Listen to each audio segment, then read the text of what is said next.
بسم الله الرحمن الرحيم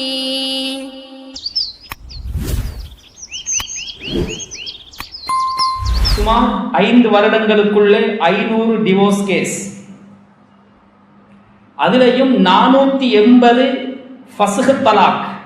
மனைவிமார்களாக முன்வந்து இந்த கணவனோடு என்னால் வாழ்க்கையை தொடர முடியாது, என்னை தயவு செய்து பிரித்து விடுங்கள் என்று இங்கு வந்திருக்கக்கூடிய ஆயிரக்கணக்கான பேர்களில் குடும்பங்களில் ஒரு டிவோர்ஸ் கேஸ் கூட இல்லாமல் ஒருத்தரும் இருக்க மாட்டார்கள் என்ற அளவுக்கு இன்று விவாகரத்துகள் அதிகரித்துக் கொண்டே போவதற்கான காரணம் என்ன?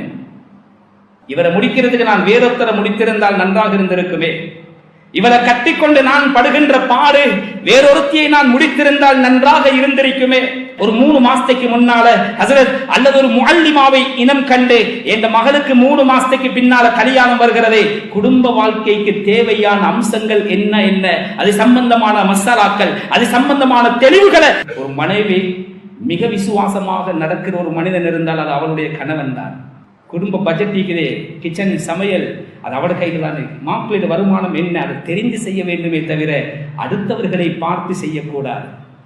உங்களோட படிச்சவரை பாருங்க, தன்னுடைய மனைவியை கார்ல ஏற்றிக்கொண்டு பவனி வருகின்ற அழக பாருங்க. நீங்களும் தான் இருக்கிறீங்களே வேலப்பால் என்றால் இவன் அடுத்தது மார்க்கம் இல்லை என்றால் ஹராத்திலே கையை வைக்க துணிவான்.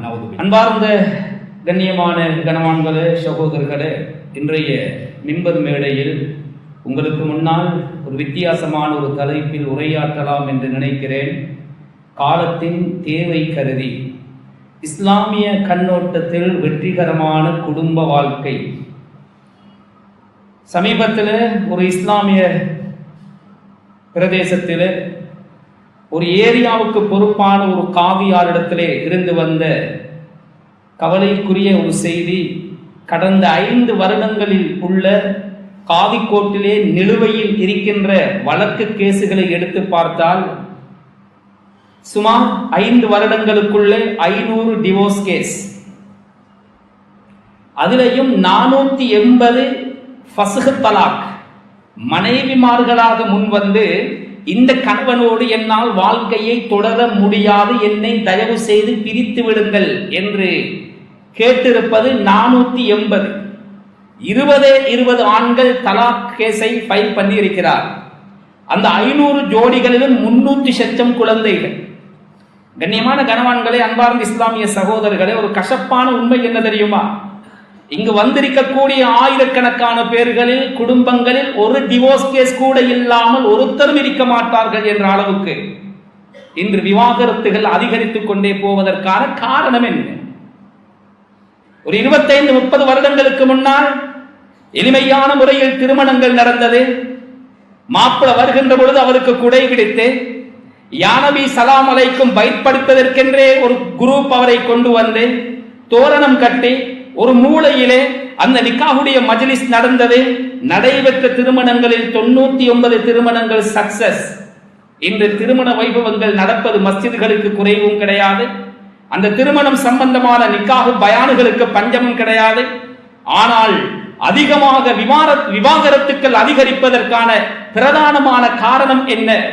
கண்ணியமான கணவான்களே, அன்பார்ந்த இஸ்லாமிய சகோதரர்களே, முதலாவதாக ஒரு வெற்றிகரமான ஒரு இல்லற வாழ்க்கையை அமைத்துக் கொள்வதற்கு தேவையான கட்டாயமான அம்சங்கள் என்ன என்பதை தெரியாமல் அந்த திருமண பந்தத்திலே காலெடுத்து வைப்பது இதற்கான பிரதானமான காரணங்களில் ஒன்று. இன்னும் ஒரு காரணம் இருக்கிறது. நேரம் இருந்தால் குத்பாவின் இறுதி பகுதியிலே நான் அதை அலசி ஆராய்வோம். கண்ணியமான கணவான்களே, அன்பார்ந்த இஸ்லாமிய சகோதரர்களே, ஒரு வியாபாரத்தை வெற்றிகரமாக ஆக்குவதற்கு தேவையான அம்சங்கள் என்ன தெரிந்து வைத்திருக்கிறோம், புரிந்து வைத்திருக்கிறோம். அதனால் அதிலே வெற்றி கண்டு கொண்டிருக்கிறோம். முடியவில்லை என்றால் மூடிவிட்டு போய்கொண்டே இருப்போம். ஆனால் திருமணங்கள் அப்படி அல்ல.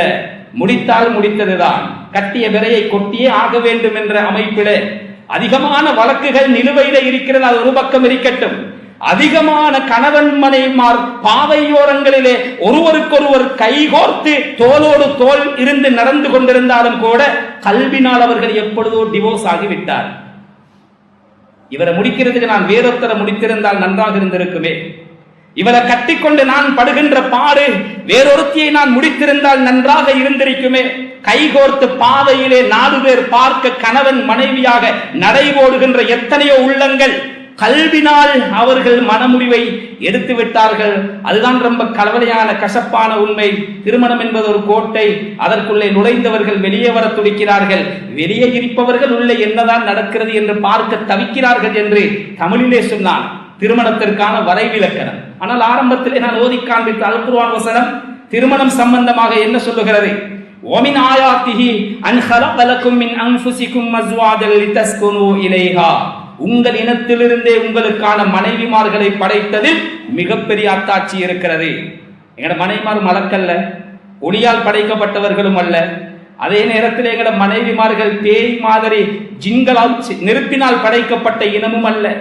அல்லாஹ் சொல்லுகிறான், உங்களோட இனத்திலிருந்து தான் உங்களோட மனைவி.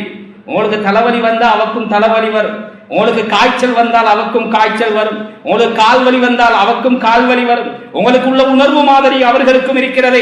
இதுல மிகப்பெரிய அத்தாட்சி இருக்கிறது. வஜஅல பைனக்கும் மவத்தத்தம் வ ரஹ்மா. திருமணத்துடைய காரணத்தை சொல்லுகின்ற பொழுது லிதஸ்குனு இலைஹா, அந்த மனைவிமார்களிடமிருந்து நீங்கள் மன நிம்மதி பெறுவதற்காகத்தான் இவ்வளவு அற்புதமான ஒரு உறவை இஸ்லாம் அறிமுகமாக்கி இருக்கிறது என்று குர்ஆன் சொல்லுகிறது. மனைவி இல்லை என்றால் சொர்க்கத்திலும் இன்பம் கிடையாது. அதனால்தான் அல்லாஹ் சுப்ஹானஹு வ தஆலா ஆதம் அலைஹிஸ்ஸலாம் அவர்களை படைத்து அவர்களை சொர்க்கத்திற்கு அனுப்புவதற்கு முன்னால் மனைவி ஹவ்வா அலைஹிஸ்ஸலாம் அவர்களை படைத்து யா ஆதம் உஸ்குன் அன்த வ ஸௌஜுகல் ஜன்னah, ஆதமே நீங்களும் உங்களுடைய மனைவி சகிதம் சொர்க்கத்திற்குள் நுழைந்து கொள்ளுங்கள் என்று அல்லாஹ் அந்த மனைவியோடு சொர்க்கம் போனால் தான் அந்த சொர்க்கத்திலேயும் இன்பம் இருக்கிறது. ஆனால் மனைவி மனைவியாக இருக்க வேண்டும். அதற்கு நிறைய ஆரம்பத்திலிருந்து நான் வர வேண்டும், அதற்கு எனக்கு நேரம் இடம் கொடுக்கார். பெண் பார்க்க போவதிலிருந்து வர வேண்டும். ஃபதுஃபர் பிதாத்தித்தீன் தரிபத்தியதாக்க, மார்க்கமுள்ள ஒரு பெண்ணை நீ தேர்ந்தெடுத்துக்கொள், வெற்றி அடைந்து விடுவாய். ரமலானுடைய காலப்பகுதிகளிலே பாதையோரங்களிலே விசேடமாக இரவிலே இறுதி பத்திலே அதிகமானவர்கள் ஆடை வாங்குவதற்கு அலைவார். லீலத்துல் கத்ருடைய வேட்டையை தேடி வல்லல் நபி ஸல்லல்லாஹு அலைஹி வஸல்லம் அவர்களே தன்னுடைய வேஷ்டியை இறுக்கி கட்டினார்கள் என்று ஹதீஸ் படித்தவர்கள் எல்லாம் சுன்னத்தான கேவலம் ஒரு நாள் உடுப்புடுப்பதற்காக வேண்டி எத்துணையோ ஃபர்து தொழுகைகள், இரா வணக்கங்கள், தராவீஹ், கியாமுல் லைல் போன்றவைகளை பால்படுத்தியவர்களாக ஆங்காங்கே கடைகளில் ஏறி திரிந்து கொண்டிருக்கிறார்களே. கவலையோடு ஒருத்தர் வந்து என்னிடத்திலே இதை சொன்ன நேரத்திலே அவர்களிடத்திலே நான் கேட்டேன், ஒரு மார்க்கமுள்ள மனைவியாக இருந்தால் ஒரு நாளும் உங்களை பாதையிலே அலைய விட மாட்டார். இந்த நேரத்திலே இங்கு உங்களை அலைய விடுபவள் அல்லாஹ்வை பயந்து கொள்ளுங்கள், கியாமத்திலும் உங்களை அலைய விடுவாள். இதற்குத்தான் ஸல்லல்லாஹு அலைஹி வஸல்லம் அவர்கள் சொன்னார், தீனுள்ள மார்க்கப்பட்டுள்ள இறை அச்சமுள்ள ஒரு மனைவியை நீ எடுத்துக்கொண்டால் நீ வெற்றி அடைந்து விடுவாய். அது முதல் படி. அது முதல் படி. வெற்றிகரமான ஒரு குடும்ப வாழ்க்கைக்கு அத்தியாவசியமான விடயங்கள் என்ன? இப்ப அங்கிருந்து வர வேண்டிய அவசியம் இல்லை. அதிகமானவர்கள் திருமணம் முடித்தவர்கள் தான் நாம் இருக்கிறோம். இந்த வாழ்க்கையை சந்தோஷகரமாக கொண்டு போவதற்கு எனக்கு தேவையான அத்தியாவசியமான அம்சங்கள் என்ன? குடும்பம் என்பது மலர்கள் விரிக்கப்பட்ட பஞ்சனை மெத்தை அல்ல. நிறைய பிரச்சனைகளும் பிளவுகளும் ஏற்றங்களும் இறக்கங்களும் கஷ்டங்களும் நஷ்டங்களும் ஏற்படுகின்ற ஒரு நிறுவனம் தான் இந்த குடும்ப நிறுவனம். ஸல்லல்லாஹு அலைஹி வஸல்லம் அவர்களே தன்னுடைய சொந்த மனைமார்களோடு யாருடனும் ஒரு வார்த்தை பேசாமல் ஒரு மாதத்தை தனியாக கழித்திருக்கிறார்கள் என்றால் குடும்பத்திலே பிளவுகள் வரும், பிரச்சனைகள் வரும். அதை கையாளுகின்ற முறை இருக்கிறது. அதற்கு முதலாவது குடும்ப வாழ்க்கையில் இணைகின்ற பொழுது பொறுமை மிக முக்கியமானது. ஒவ்வொரு தலைப்பிலும் எனக்கு பேசிக்கொண்டு போக நேரம் இடம் கொடுக்காது, வெறும் பட்டியலை மாத்திரம் இட்டு செல்கிறேன். பொறுமை மிக அவசியம். இது நீண்ட தலைப்பு, எல்லா விஷயத்திலும் பொறுத்துக் கொள்ள வேண்டும். பொறுமை இழந்தவர் முத்தலாக்கிலே போய் நிற்பார், தலாக்கை சொல்லிவிட்டு தடுமாறுவார். எப்படியாவது சேர முடியாதா? மார்க்கத்தில் எங்கேயாவது ஒரு தொங்கல் ஒரு இடம் கிடையாதா? எனவே பொறுமை இருக்கிறதே அவசியமானது. இரண்டாவது தோழமை. மனைவியோடு ஃப்ரெண்ட்ஷிப்பாக பழக வேண்டும். கணவனுக்கோ மனைவிக்கோ அவர்களுடைய நண்பர்களுடனோ குடும்ப உறுப்பினர்களுடனோ ஏதாவது பிணக்குகள் பிளவுகள் வந்தால் அந்த கணவன் மனைவிக்குத்தான் முதலாவது சப்போர்ட்டாக இருக்க வேண்டும். மனைவி கணவன் பக்கம்தான் இருக்க வேண்டும். சில நேரம் அந்த சச்சரவு அந்த மனைவியுடைய தகப்பனோடு வந்திருந்தாலும் சரி, மாப்பிள்ளையோட நீங்க தான் சரியான விஷயம், நீங்கள் அவசரப்படாதீர்கள், என் தகப்பனுக்கு நான் எடுத்து சொல்கிறேன் என்றுதான் அவள் முதலாவது சொல்ல வேண்டும். அது மாப்பிள்ளை தவறிலே இருந்தாலும் சரி, அதை நிதானமாக பிறகு எடுத்து சொல்லலாம். கோபத்தின் உச்சகட்டத்தில் இருக்கின்ற பொழுதே இருவரில் ஒருவர் தன்னுடைய மனைவிக்கோ கணவனுக்கோ மாற்றமாக அடுத்தவருக்கு தோழமைக்கு முக்கியத்துவம் கொடுக்கின்ற பொழுது இந்த குடும்பம் சிதைவை ஏற்படுத்தும். அல்லாஹ் பாதுகாக்கவே. இதெல்லாம் உளவியல். கண்ணியமான கணவான்களை, அன்பார்ந்த இஸ்லாமிய சகோதரர்களை, தோழமை, கணவன் மனைவிமார்கள் அன்பாக பழக வேண்டும், தோழமையோடு பழக வேண்டும். ஓய்வு குடும்ப வாழ்க்கைக்கு மிக முக்கியமானது. சில பேரை பார்த்தால் பிறந்ததே வியாபாரம் செய்வதற்கு மாதிரி, திறந்தாலும் கடை மூடினாலும் கடை, ஒரு திருமணத்திற்கு இல்ல, ஒரு ஹயாத்துக்கு இல்ல, ஒரு மௌத்துக்கு கிடையாது, குழந்தைகளுடைய ஒரு ஸ்கூல் ஃபங்க்ஷனுக்கு கிடையாது, எப்ப பார்த்தாலும் மூல மந்திரம் கடை கடை, வியாபாரம் வியாபாரம். சுப்ஹானல்லாஹ்.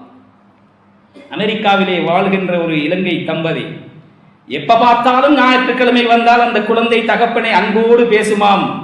வாப்பா இன்றைக்கு ஒரு சின்ன ஒரு கார்டனுக்கு போய் வருவோமே, ஒரு ஷரியத்திலே ஆகுமாக்கப்பட்ட ஒரு சுற்றுப்பிரயாணம் போக வேண்டும், இதெல்லாம் குடும்பத்தில் இருக்க வேண்டும்.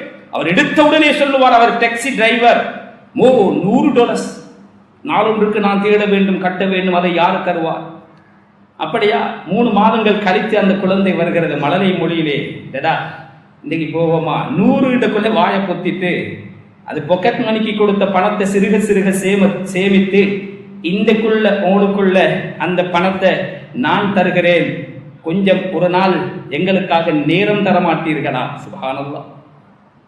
ஓய்வு முக்கியம் கண்ணியமானவர்களே. ஸல்லல்லாஹு அலைஹி வஸல்லம் ஆயிஷா ரலியல்லாஹு அன்ஹாவோடு 2 தடவை ரேஸோடி இருக்கிறார். ஒரு பாத்திரத்திலே குளித்திருக்கிறார், இன்னொரு பல இல்ல விளையாட்டுக்களே ஈடுபட்டு இருக்கிறார்கள் என்றால் ஓய்வு நேரம் இது குடும்பத்திற்காக பிரதானமானது, முக்கியமானது. ஒரு தகப்பன் வைத்தியசாலையில் அனுமதிக்கப்பட்டிருக்கிறார். 8 குழந்தைகள். ஹக்கா நடந்த சத்திய உண்மை. 8 பேர் மாறி மாறி இருந்தாலும் தகப்பனுக்கு மன திருப்தி இருந்தது. ஆளுக்கு ஒரு நாளைக்கு மாசத்துக்கு 4க்கு 2000 ஒரு வேலையாளை வைத்தியசாலையிலே வைத்துவிட்டு அவர்கள் வீட்டிலே இருக்கிறார். இதை பற்றி ஒரு அந்த பள்ளிவாசல் இருக்கின்ற இமாமிடத்திலே அது காதுக்கு எட்டிய பொழுது அவர் சொன்ன ஒரு ஆச்சரியமான கருத்து, இந்த பிள்ளைகள் படிக்கின்ற பொழுது ஒரு பேரண்ட்ஸ் மீட்டினுக்கு அரை மணித்தியாலம் செலவழிக்காத ஒரு வாப்பாக்கு எந்த பிள்ளையும் கடைசி காலத்துல நேரம் ஒதுக்காது. ரப்பிர்ஹம்ஹுமா கமா ரப்பயானி ஸகீரா. துஆ என்ன தெரியுமா? சின்ன வயசுல எங்களுக்கு இரக்கம் காட்டின மாதிரியே யா அல்லாஹ் நீ அவருக்கு இரக்கம் காட்டு. இவருடைய இரக்கம் இப்படித்தான் இருந்திருக்கிறது. ஒரு தகப்பன் பாடசாலைக்கு போய் குழந்தையை இடையிலே இருக்க வேண்டும். டீச்சர் இடத்துல பேசுகிறார், என்னுடைய மகளை தாருங்கள், பேர் என்ன? பேரை சொல்லுகிறார், கிரேட் என்ன தெரியாது. எத்தனையாவது வகுப்பில் புள்ள படிக்குது, வாப்பக்கு தெரியாது. கண்ணியமான கணவான்களே, அன்பார்ந்த இஸ்லாமிய சகோதரர்களே, குடும்ப வாழ்க்கையின் லட்சணமாயுது. ஓய்வு நேரம் எடுக்க வேண்டும், குழந்தைகளுடைய நல்லது கெட்டதில் கலந்து கொள்ள வேண்டும். அதே நேரத்தில் குடும்பத்திற்காக பிரதானமான ஒன்று நிதி திட்டமிடல், பட்ஜெட் பண்ண வேண்டும், வருமானத்திற்கு ஏற்ற மாதிரி வாழ்க்கையை அமைக்க வேண்டும். எத்தனையோ பேருடைய மனமுடிவுக்கு பிரதானமான காரணமாக பணம் இருந்திருக்கிறது. வருமானம் இல்லை, வறிய வாழ்க்கை, ஏழ்மை இருக்கிறது, ஒரு மனிதனை குஃப்ரிலே கொண்டு போய் சேர்த்துவிடும். அல்லாஹ் பாதுகாக்க வேண்டும் கண்ணியமானவர்களே. எனவே இந்த விடயத்தையும் நாம் கவனிக்க வேண்டும். மன்னித்தல் என்றொன்று இருக்கிறது, தவறு மனிதனுக்கு நடக்கும். எனவே தான் அல்லாஹ் ஆரம்பத்திலே சொன்னான், உங்கள் இனத்திலிருந்து தான் உங்களுடைய மனைமார்கள் படைக்கப்பட்டிருக்கிறார்கள், அவர்கள் மலக்கல்ல. தவறு நடக்கும், கணவனில் இருந்து தவறு நடக்கும், மனைவியிடம் இருந்தும் தவறு நடக்கும். அதை மன்னிக்கின்ற பழக்கம் இருப்பதோடு சேர்த்து மறத்தல் அதுக்கும் இருக்கும்.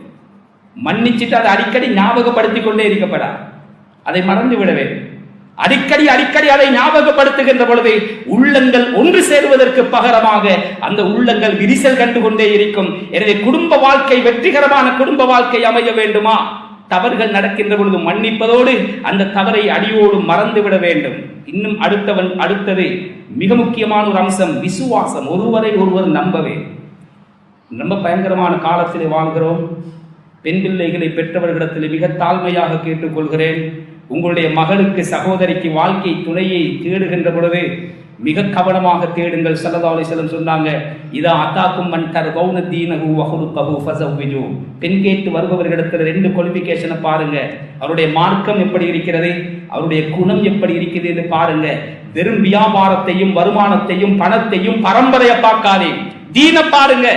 ஏன் சொல்லுகிறேன் என்றால், இந்த மிம்பர் மேடையிலிருந்து சொல்லுகிறேன், அல்லாஹ் எங்களை பரம்பரையை பாதுகாக்க வேண்டும். ஒரு மனைவி மிக விசுவாசமாக நடக்கிற ஒரு மனிதன் இருந்தால் அது அவருடைய கணவன் தான். தன்னுடைய மறைவான உறுப்புகளை கூட அவனை நம்பி அவனுக்காக வேண்டி காட்டுகின்ற ஒரு இடம் அந்த 4 செவருக்குள்ளே, அந்த கணவனுக்குள்ளே மாத்திரம்தான். சில கயவர்கள் இருக்கிறார்கள், பணம் சம்பாதிக்க வேண்டும் என்ற நோக்கத்திலே கள்ளத்தனமாக அந்த உறவையும் வீடியோ பண்ணி பணம் வசூலிக்கின்ற பைத்தியக்காரர்கள் நடமாடுகின்ற உலகத்திலே வாழுகிறார். நடந்த உண்மையை சொல்லுகிறேன். துரோகம் இருக்கக்கூடாது. உடலாலும் பொருளாலும் ஒருவர் அடுத்தவருக்கு இன்னொருத்தரோடு படுக்கையை பகிர்வது வேறு. தன்னை நம்பி வருகின்ற மனைவியுடைய அந்தரங்க உறுப்புகள் அல்லாஹ் பாதுகாக்க வேண்டும். சில பேர் அந்த மனைவியுடைய அந்த வீடியோக்களை போட்டோக்களை வைத்துக் கொண்டு விவாகரத்து என்று வருகின்ற பொழுது இதை அம்பலப்படுத்துவேன் பார். சுப்ஹான் அல்லாஹ் பாதுகாக்க வேண்டும். கண்ணியமானவர்களே, மிக பயங்கரமான காலம். எந்த சமூகத்தில் வட்டி தலைவிரித்து தாண்டவம் ஆடுமோ அந்த சமூகத்தில் பைத்தியக்காரர்கள் அதிகரிப்பார்கள் என்றார்கள் பேகம்பர் ஸல்லல்லாஹு அலைஹி வஸல்லம். மூல புத்தி வேதத்தவர்கள் அல்ல, இந்த எத்தனையோ வகையான சைக்கோக்கள் நடமாடுகின்ற உலகத்திலே வாழுகிறோம். மிக கவனமாக இருக்க வேண்டும். விசுவாசம் இருக்க வேண்டும், நம்பிக்கை. அடுத்தது பாசம். மனைவி எங்கட கண்ணால தான் பார்க்க, எங்கட உம்மட கண்ணால பார்க்க கூடாது. எங்கட தாத்தட கண்ணால மனைவியை பார்க்க கூடாது. வருவதற்கு முன்னாலே காதிலே பலதையும் ஊதி இருப்பார்கள். எனக்காக வந்தவள், தன் குடும்பத்தை விட்டு வந்தவள், தவறுகள் இருக்கலாம், பிழைகள் இருக்கலாம். அந்த மனைவியை நேரடியாக தட்டி கேட்கின்ற உரிமை கணவனை தவிர வேறு யாருக்கும் கிடையாது. மாமிக்கும் அல்ல, மாமக்கும் அல்ல, மதினிக்கும் அல்ல, மச்சானுக்கும் அல்ல.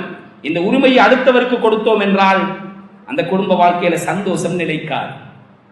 கண்ணியமான கணவான்கள், இது ஒவ்வொன்றை பற்றி மணித்தியால கணக்கில பேச வேண்டும். பேசுவதற்கு நேரமிடம் கொடுக்காது. மேலோட்டமாக சொன்னால் புரியும் என்று நினைக்கிறேன். எங்கட மனைவிமார் இல்லாவிட்டால் மாமி வீட்டில் ஒரு நாள் கழிப்போமா? ஒரு நாள் வந்து எங்களுடைய வீட்டிலே அவள் யாருக்காக இருக்கிறார்? எல்லோரும் துஆ செய்து கொள்ளுங்கள்.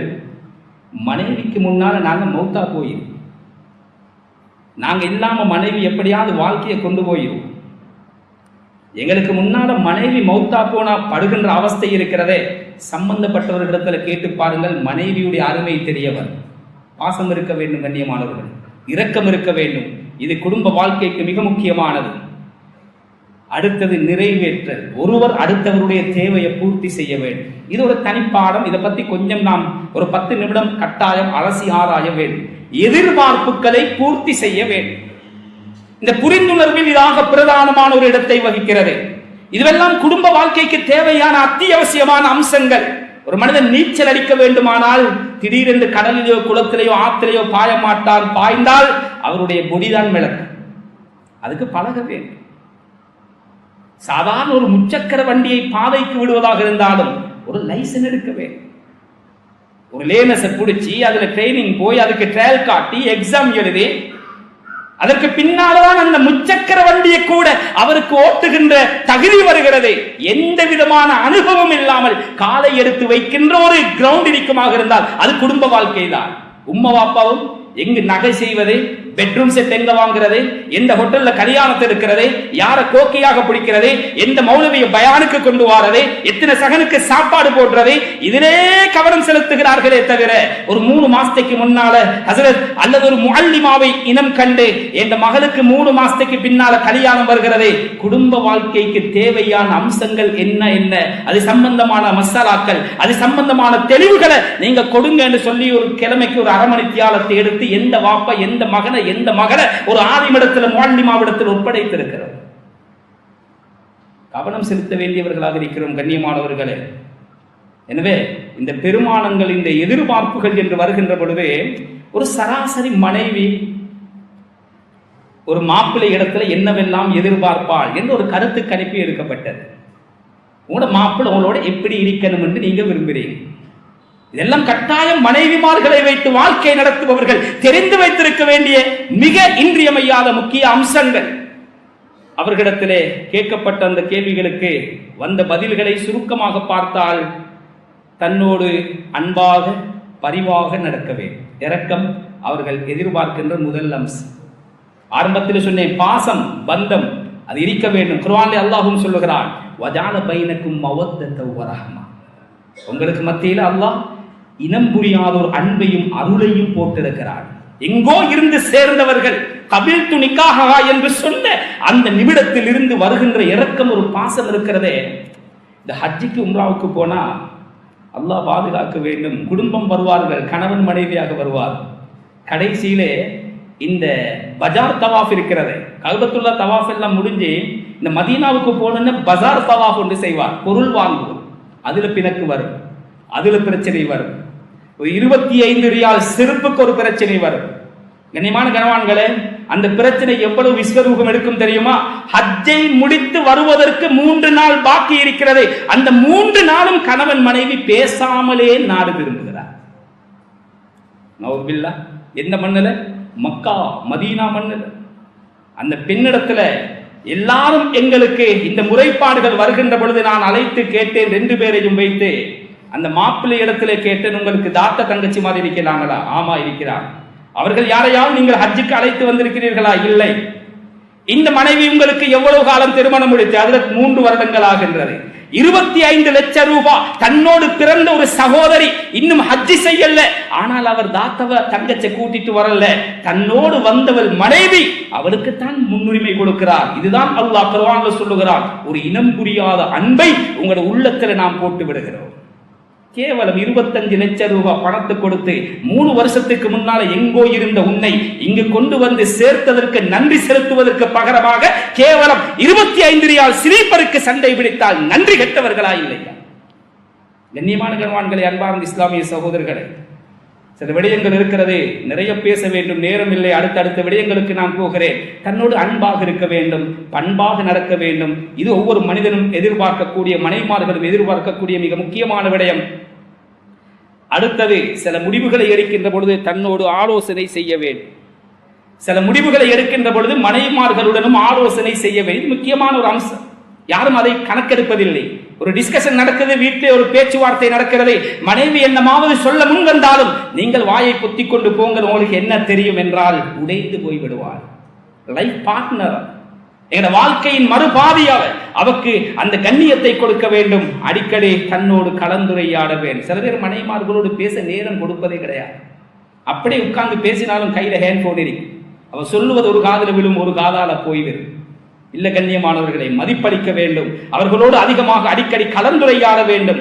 குடும்ப விடயங்கள், எதிர்கால பிளான்களை அவர்களோடு சேர்ந்து குழந்தை வளர்ப்பு, குழந்தைகளுடைய எதிர்காலம் திட்டங்கள் தீட்டப்பட வேண்டும். அப்பதான் ஒரு வெற்றிகரமான குடும்பம். இது ஒவ்வொரு மனைமார்களும் எங்களோட கணவன்மார் எங்களோடு இப்படி நடக்க வேண்டும் என்று அவர்கள் முடிவெடுப்பார். கோப உணர்வை தன் மீது வெளிப்படுத்தக் கூடாது. ஒரு பெண்மணி ஓப்பனாக சொல்லுகிறார், காலையில இவருக்கு எங்கேயாவது ஒரு செக் ரிட்டர்ன் என்று வந்த அன்னைக்கு நானும் என்ற பிள்ளைகளும் முடிச்சு. எவனோ ரிட்டர்ன் பண்ணின செக்குக்காக இவர் முழு கோபத்தையும் காட்டுவது மனைவியோடு. இது பிற கண்ணியமான சகோதரர்கள். நிறைய பேர் குடும்பத்தில் இந்த பிரச்சனையில், அவருடைய கடையில, அவருடைய ஃபேக்டரியில, அவருடைய தொழில் செய்கின்ற இடங்கள்ல பிரச்சனை. வீட்டுக்கு வருகின்ற பொழுது பிள்ளைக்கு தெரியாது. 10 மணித்தியாலம் 12 மணித்தியாலம் இழந்த தந்தை வீட்டுக்குள்ளே வருகின்ற பொழுது ஆசையோடு அந்த வாப்பவை அரவணைக்க வருகின்ற குழந்தை இவர காதுல போன், இவர் பிரச்சனையில் இருக்கிறார், டென்ஷன் இருக்கிறார், பிள்ளைக்கு தெரியாது, மனைவிக்கு தெரியாது. இந்த சனியனை எடுங்கள் என்றாரு, உள்ள தூக்கி வீசிப்பட்டு போய் விழுகுதே. அதுக்கு பின்னால் இவர் செய்வார், கோபத்தை காட்டுவார். அதுல எதிர்வினை ரியாக்ஷன் மனைவியிடம் இருந்து வருகின்றது. 1 மாசத்துக்கு இவரால் தாங்க முடியாம போய் குடும்ப வாழ்க்கை விளங்குமா? கோபங்களை தன் மீது காட்டக்கூடாது என்று மனைவிமார்கள் எதிர்பார்க்கிறார்கள். முகமலர்ச்சியுடன் வீட்டுக்குள் நுழைய வேண்டும். எல்லா பிரச்சனையும் காம்பவுண்ட் கேட்டோட வச்சிருங்க. எனக்காக ஒரு ஜீவன் எதிர்பார்த்து கொண்டிருக்கிறது, என் பிள்ளைகள் இருக்கிறார், அவர்களுக்கு இந்த பிரச்சனை தெரியாது, அவர்களிடத்தில் இதை காட்டக்கூடாது. சிரித்த முகத்தோடு, சலாமுரைத்த முகத்தோடு, மலர்ந்த முகத்தோடு அந்த வீட்டுக்குள் வர வேண்டும். தேவை ஏற்படும் பொழுது தாம்பத்தியத்தில் உதவி செய்ய வேண்டும். மனைவிக்கும் தேவை இருக்கு. பசி வந்தால் சாப்பிடணும், தாகம் வந்தால் தண்ணீர் குடிக்கணும். அது மாதிரி தேவைகள், உடல் தேவை இருக்கிறதே, ஹலாலாக தணிக்கப்பட வேண்டும். இவர் உள்ள பிரச்சனைகள் எல்லாம் இவர்களுக்கு உணர்வற்ற ஜடமாக உலகத்திலே வாழ்கிறார். சில பேர் வந்து அந்த சொக்ஸ கூட கலட்டாம அப்படியே தூங்கிடுவார். நவுதுபில்லா. மார்க்கம் இல்லாத மனைமார்கள் என்றால் அவர்கள் வேறு தொடர்புகளில் அவர்கள் சிக்குவார்கள். இது நீண்ட பெரிய தலைப்பு, மேலோட்டமாக சொல்லுகிறேன். தேவை ஏற்படுகின்ற பொழுது தாம்பத்திய வாழ்வில் அவர்களுக்கு ஒத்துழைக்க வேண்டும். போதிய அளவு தனக்கு செலவு வருகின்ற பொழுது மலர்ந்த முகத்தோடு செலவு செய்ய வேண்டும். ஆடம்பரம் அல்ல, அத்தியாவசிய செலவு, ஆடை செலவு, திருமண செலவு, மருந்து செலவு, குடும்ப செலவு, குழந்தையுடைய பாடசாலை செலவு, வீட்டு செலவுக்குள்ள செலவுகள் வருகின்ற பொழுதெல்லாம் இவர் முறைக்க கூடாது, இவர் குமுறக்கூடாது. மலர்ந்த முகத்தோடு இவர் அந்த செலவுகளை செய்ய வேண்டும். இதை ஒரு மனைவி எதிர்பார்ப்பாள். மிக முக்கியமான ஒரு அம்சம், தனது குடும்ப உறவையும் மதிக்க வேண்டும். மாமா வந்திருக்கிறார், வீட்டுக்குள்ள காலுக்கு மேல காலை போட்டு கட்டில போனோடு இருக்கிறாரு. ஏய் வாப்ப வந்திருக்கிறாரு, வரட்டுமே, இனி உங்க வீட்டுக்கு தானே வந்திருக்கிறாரு, வந்தா நாங்க என்ன செய்யணும்? அவரை போயிட்டு சுஜூத் செய்யணுமா? சுபஹானல்லாஹ். அடே வாப்ப வந்திருக்கிற மருமகன் வீட்டுக்குள் இருக்கிற மனைவி இருக்கிற அவர் முடிச்சு கொண்டிருக்கிற வாப்பாக்கு தெரியும். வந்த ஒரு வார்த்தை, வந்தீங்களா மாமா, வாங்க இருங்க என்று மாப்பிள்ள சொல்றாரு இல்லையே, இந்த வாப்பா என்ன நினைப்பாரு? அந்த நேரத்தில் அவளுக்கு வர்ற ஆதங்கம் இருக்கிறதே. இப்ப நினைப்பாள், இவனை முடிச்சதுக்கு நான் வேறொத்தனை முடிச்சிருக்கணுமே, அல்லது திருமணமே இல்லாமல் வாழ்ந்திருக்கலாமே என்று நினைச்சா நீங்க நரகவாதி ஆகிறீர்கள். ஹைருக்கும் ஹைருக்கும் லிஅஹ்லிஹி, உங்களாக சிறந்தவர் உங்களோட மனைவிமாருக்கு சிறந்தவர் என்று சொன்னார்கள் ஸல்லல்லாஹு அலைஹி வஸல்லம். கண்ணியமான கண்வான்களை, அன்பார்ந்த இஸ்லாமிய சகோதரர்களை, சில பேர் அப்படி இருப்பார். சில வீட்டு வேலைகளை தனக்கு உதவ வேண்டும். வீட்டு வேலை செய்யற நேரம் இவர் கல்லு மாதிரி நிற்க கூடாது. அவள் தான் எல்லாம் செய்யணும், நான் தான் சம்பாதிக்கிறேன், சாப்பாடு கொடுக்கிறேன், வீடு கொடுத்திருக்கிறேன், அவளுக்கு என்ன குறை? சமையல் அறையில் சமைத்துக் கொண்டிருக்கிறாளா? தேங்காவை நாம் துருவி கொடுப்போம். ஆடையை துடைத்துக் கொண்டிருக்கிறாளா? புளிஞ்சி காய போடுவோம். வீட்டை கூட்டிக் கொண்டிருக்கிறாளா? மொப்பை எடுத்து நாம் சுத்தம் செய்து கொடுப்போம். ஸல்லல்லாஹு அலைஹி வஸல்லம் விறகு கொண்டு வந்து கொடுப்பார்கள், தண்ணீர் இழுத்து கொடுப்பார்கள். கணவனாக இருந்த அந்த மனைவிக்கு உதவிகள் செய்ய வேண்டும். 2 பேரும் சேர்ந்து செய்வதை அவள் விரும்புவாள். பிள்ளை வளர்ப்பில் ஒத்துழைக்க வேண்டும். ஆரம்பத்தில் சொன்னேன், புள்ள வளர்ப்பில் ஒத்துழைக்கின்ற லட்சணம் நவுதுபில்லா, அல்லாஹ் பாதுகாக்க வேண்டும். குழந்தையை அகற்ற வேண்டிய நேரத்தில் அகற்ற வேண்டும். தந்தை என்றால் குழந்தையின் உள்ளத்தில் ஒரு பயம் இருக்க வேண்டும். குழந்தையுடைய நலவு திட்டங்களில் மனைவியோடும் குழந்தையோடும் கலந்து பேச வேண்டும். நீ பெற்ற குற்றத்திற்கு நீயே பார் என்று மனைவியிடத்தில் ஒப்படைத்து விட்டு ஒதுங்கக்கூடாது. இதுவெல்லாம் சராசரி ஒரு மனைவி தன்னுடைய கணவனிடத்தில் இருந்து எதிர்பார்க்கக்கூடிய முக்கியமான எதிர்பார்ப்பு. அது மாதிரி இதை ஆயிரக்கணக்கான பேர் இந்த பிரசங்கத்தை வீடுகளில் இருந்தும் கேட்பார். எனவே மனைவிமார்களுக்கும் சில பங்குகள் இருக்கிறது. ஒவ்வொரு சராசரி மாப்பிள்ளை ஒரு மனைவி எப்படி இருக்கணும் என்று மனைவி எதிர்பார்ப்பது போலவே கணவனும் எதிர்பார்ப்பார். அதில் முதல் அம்சம், அழகான கோலத்தில் தன்னை கவரும் விதத்தில் தன்னை அலங்கரித்துக் கொண்டிருக்க வேண்டும். மனைவியை பார்க்கிற பொழுதெல்லாம் இதை நபர்த்த இலைஹா சர்ரத்க, நான் சொல்லுவதெல்லாம் ஹதீஸும் குர்ஆன் அதோடு ஒட்டிய அதோடு சம்பந்தப்பட்ட விடயங்கள். ஸல்லல்லாஹு அலைஹி வஸல்லம் சாலிகான மனைவிக்கு வரைவிலக்கணம் சொன்னார்கள் வல்லல் நபி ஸல்லல்லாஹு அலைஹி வஸல்லம். அந்த மனைவியை பார்க்கின்ற பொழுது உள்ளத்தில் ஒரு சந்தோஷம். இப்படி ஒருத்தி வாழ்க்கை துணையாக கிடைத்ததற்கு நான் கொடுத்து வைத்திருக்க வேண்டும். அடுத்தவன் கல்யாணத்திற்கு போற நேரம் அலங்கரிப்பதல்ல, தன் கணவன் வீட்டுக்கு வருகின்ற பொழுது அலங்கரித்து அவனை மயக்க வேண்டும், அவனுக்கு நான் சந்தோஷத்தை கொடுக்க வேண்டும் என்ற நினைப்பிலே மனைவி மாறி இருக்க வேண்டும் என்பது கணவனின் எதிர்பார்ப்பு. அன்பாகவும் பரிவாகவும் நடந்து கொள்ள வேண்டும். மனைமார்களிடத்தில் எப்பொழுதும் ஒரு அழகான எளிமை இருக்க வேண்டும். கரடு முரட்டு தன்மை இருக்கக்கூடாது. அதிகபட்சம் சுவையான உணவுகளை சமைக்க வேண்டும். 1 கோடி சம்பாதித்துக் கொண்டு போகிறோம், மனைவிக்கு வாய்க்கு ருசியா ஒரு டீ ஊத்த தெரியாது, உப்பு புளி போட்டு ஒரு சம்புல் பிணைய தெரியாது என்றால் அவன் வாழ்க்கையில ஜீரோ. டிகிரி முடிச்சிருப்பான், எத்தனையோ லாங்குவேஜ் எடுத்து முடிச்சிருப்பார், எத்தனையோ கோர்சஸ் முடிச்சிருப்பான். ஆனா வாழ்க்கை என்ற பாடத்தை அந்த உம்மாவும் பாப்பாவும் குழந்தைக்கு பிள்ளைக்கு கற்றுக் கொடுக்கவில்லை என்றால், வேலைக்காரியுடைய கையால் தான் சாப்பிட வேண்டும் என்றால் இது அதிகமான கணவன்மார் விரும்ப மாட்டார். அதிகபட்சம் வாய்க்கு சுவையான உணவுகளை தயாரிக்க வேண்டும் என்று கணவன் எதிர்பார்ப்பான். பிள்ளை பராமரிப்பில் கவனம் செலுத்த வேண்டும். பிள்ளையோட கையில் ஒரு ஹேண்ட்போன், அவட கையில் ஒரு ஹேண்ட்போன். குழந்தைகள் இன்று அதிகமாக உயிர் சேதம் ஏற்படுவதற்கு கூட பொறுப்பில்லாத சில தாய்மார்களுடைய அந்த தொலைபேசி தொடர்பு தான் காரணம் என்றால் அது மிகையாக இல்லை. பிள்ளைய வளர்க்க, புள்ள வளர விடக்கூடாத வளர்க்க. ஒரு உறவுக்கு போகும் பொழுது எங்க எப்ப நடந்து கொள்ளணும் அந்த குழந்தைக்கு சொல்லிக் கொடுக்க வேண்டும். 4 பேர் வந்து விட்டால் வீட்டிலே அவர்களோடு எப்படி முசாபஹா செய்து சலாம் கொடுத்து அவர்களை வரவேற்க வேண்டும் அந்த தாய் சொல்லிக் கொடுக்க வேண்டும். குழந்தை வளர்ப்பிலே அவள் அதிக கவனம் எடுக்க வேண்டும். தன் குடும்பத்தை மதிக்க வேண்டும். ஒரு குழந்தை வந்து கேட்டதாம், பாப்பா விருந்தாளிகள் வாராண்டா, அந்த காலத்துல காக்கா கத்துமாமே. ஆமா, காக்கா கத்தினால் எங்களோட உம்மாவும் சொல்லுவா, யாரும் வாரதோ தெரியாதுன்னு ஷுவரா வந்துருவாங்க.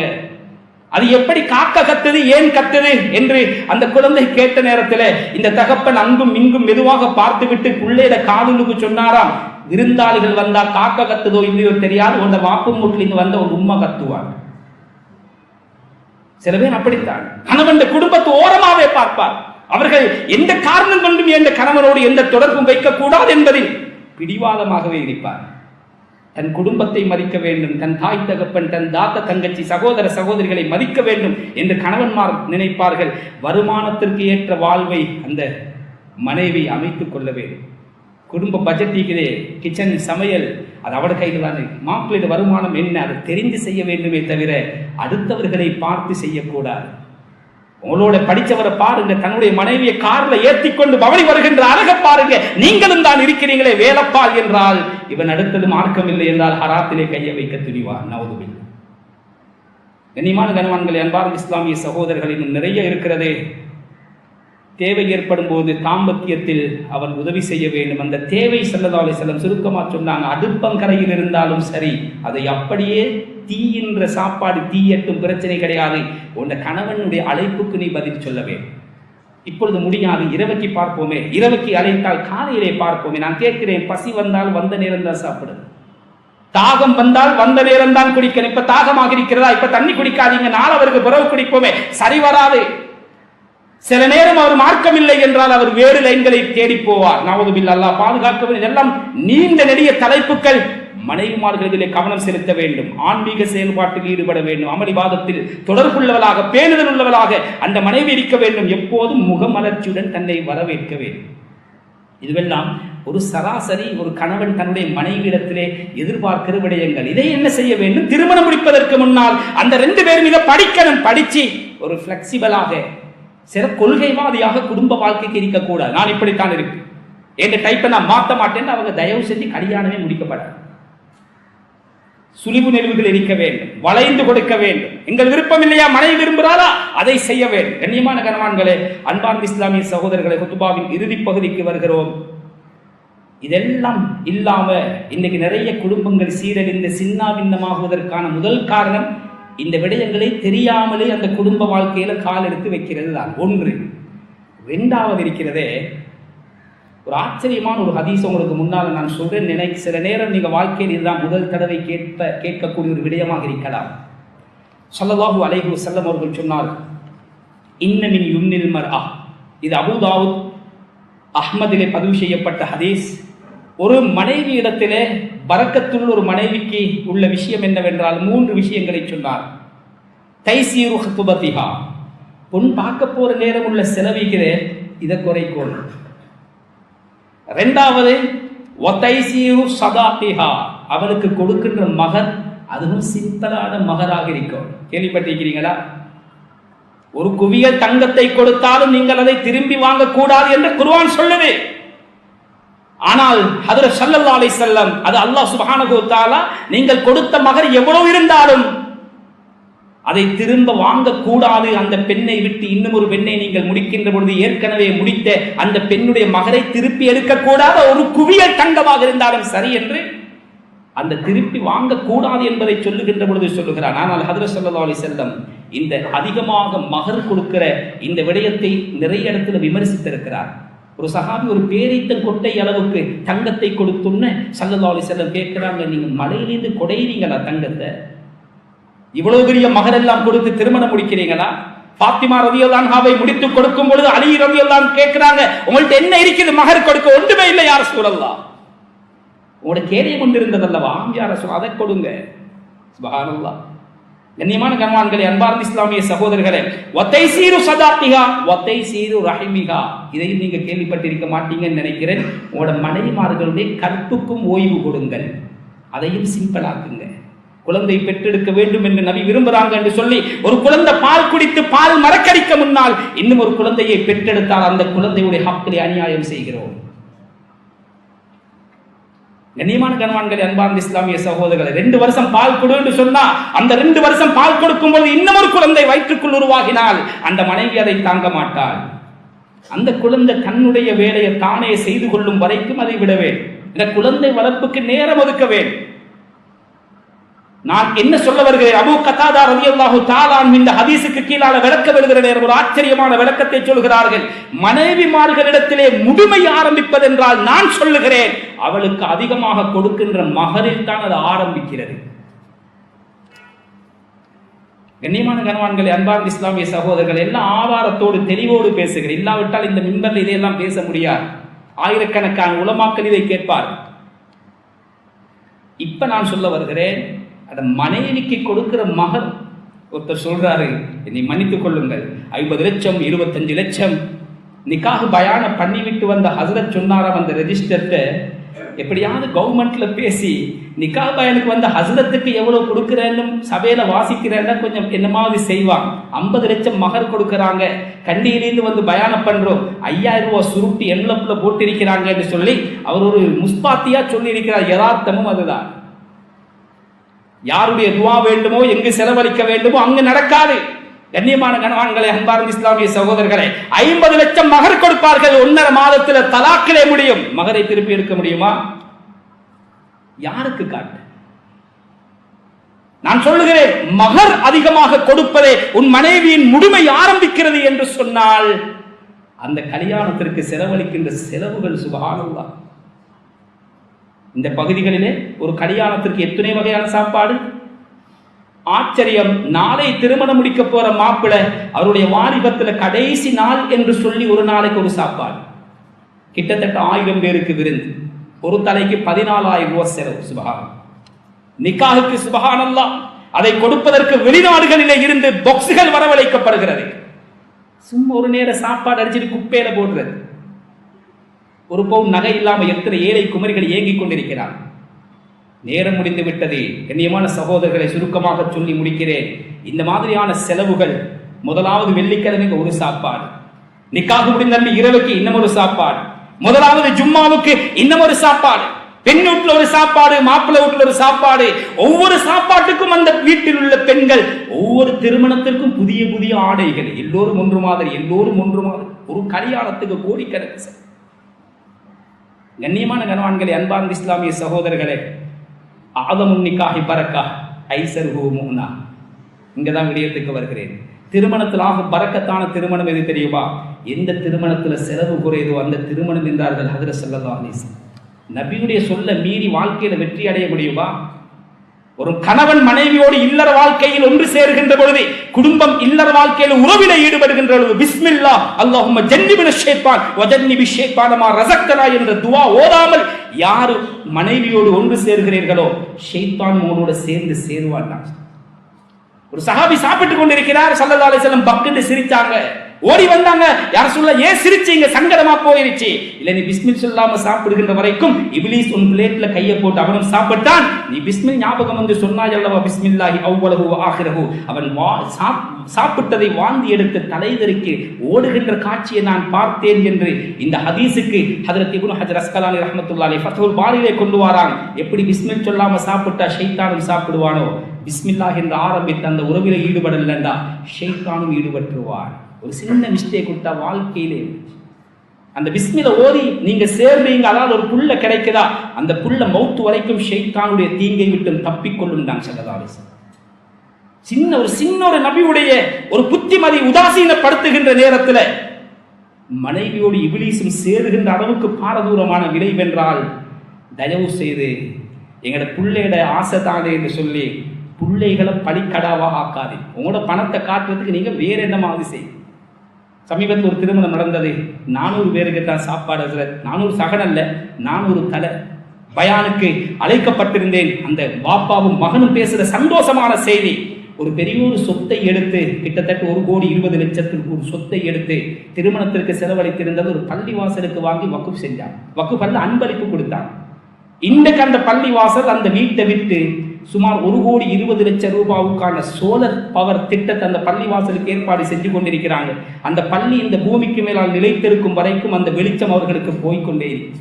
ஒரு நேர சாப்பாடு, தன்னுடைய பணத்தை காட்ட இந்த மகன் கல்யாணமா வாழ்க்கையில சீரழிஞ்சிருவாங்க. எல்லாம் பாதுகாக்கும். கண்ணியமான சகோதரர்களே, இதை பெண்களுக்கு நாங்கள் உணர்த்தோம். நிக்காஹ் எல்லாம் பள்ளி வாசல் ஆம்பளைகளுக்கு நடக்குது, மாஷா அல்லாஹ். ஆனா இதெல்லாம் மனைவிமார்கள் தான் கேட்கணும். எங்களோட பிள்ளைகள் ஆடம்பரத்துக்கு நாங்கள் பழக்கக்கூடாது.